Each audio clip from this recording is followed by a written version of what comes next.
6 seat मधल्या किमान 2 seat भाजपला मिळायला पाहिजे. काय सांगतात त्याच्यासाठी महायुतीतल्या किमान 2 सीट शिंदेला मिळाल्या पाहिजे, किमान एखाद दुसरी सीट राष्ट्रवादीला मिळाली पाहिजे, जी कोण असतील या सगळ्यांच्या मानाचं पान आलं पाहिजे, तर ती महायुती म्हणून घट्ट राहील. त्याच्यामध्ये प्रामुख्याने मी सांगितलं त्याचा अभ्यास करताना आम्हाला असं वाटतं इथला निवडणूक प्रमुख की ही सिंधुदुर्ग रत्नागिरी सीट भारतीय जनता पक्षाला आपण मोठ्यापणाने सगळ्यांनी निवड द्यावी असं मी एक सगळ्यांना विनंती केली. महायुतीतला एक मिनिट घटक पक्ष या 6 युतीच्या सीटच्या रिंगणाच्या बाहेर राहणार नाही याची काळजी महायुतीच्या माझी सगळे की युतीतल्या सगळ्या मंडळींनी मनाची मोठेपणा करून त्या युतीतल्या तिन्ही पार्टनर जे कोण असतील त्या प्रत्येकाला मानाचं पान द्या. असं नाही केलं तर ते निवडणुकीत अडचणी निर्माण होतील.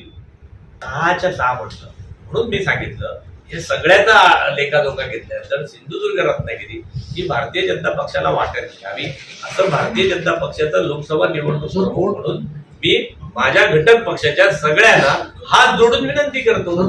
तेच आम्ही ऐकलं की मुख्यमंत्र्यांनी सांगितलं की महायुतीचा उमेदवार आहे आणि महायुतीचं चिन्ह आहे आणि ते मिळणार आहे. आपण मी तुम्हाला आता एक तुमच्या माध्यमातून माझ्या महायुतीतल्या सगळ्या मंडळींना एक आवाहन करा जे परवा मी सिंधुदुर्गात केला की कोकणामध्ये पालघर पासून सिंधुदुर्गापर्यंत 6 सीट आहे. आता रायगडमध्ये तटकरे साहेब आहे बरोबर, मावळमध्ये बारडे आहे शिंदेचे, कल्याण डोंबिवलीमध्ये पण शिंदेचा आहे.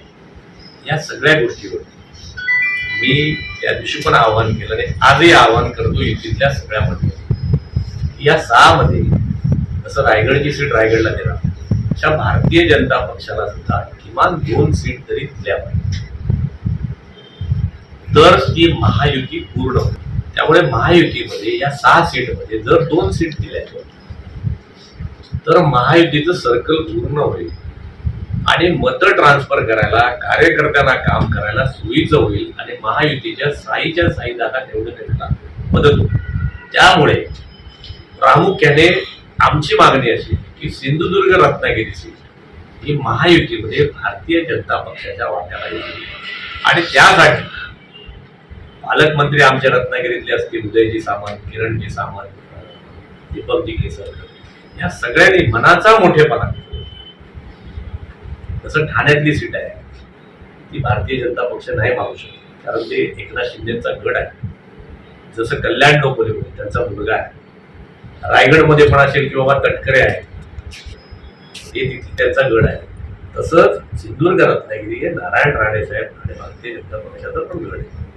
त्यामुळे माझी या सगळ्यांना विनंती की जर महायुतीमध्ये भाजपला एक सुद्धा सीट मिळाली नाही अख्ख्या कोकणामध्ये तर ही महायुती पूर्ण होत नाही सर. आणि जर पूर्ण झालं नाही तर त्याचा फटका मतांमध्ये बसू शकतो अनेक मंडळींना महायुतीच्या उमेदवार.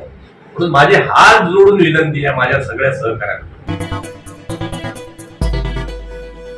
टाइम्स डिजिटलला लाईक करा, सबस्क्राईब करा, शेअर करा आणि बेल आयकॉन दाबायला विसरू नका. पाहत रहा टाइम्स डिजिटल.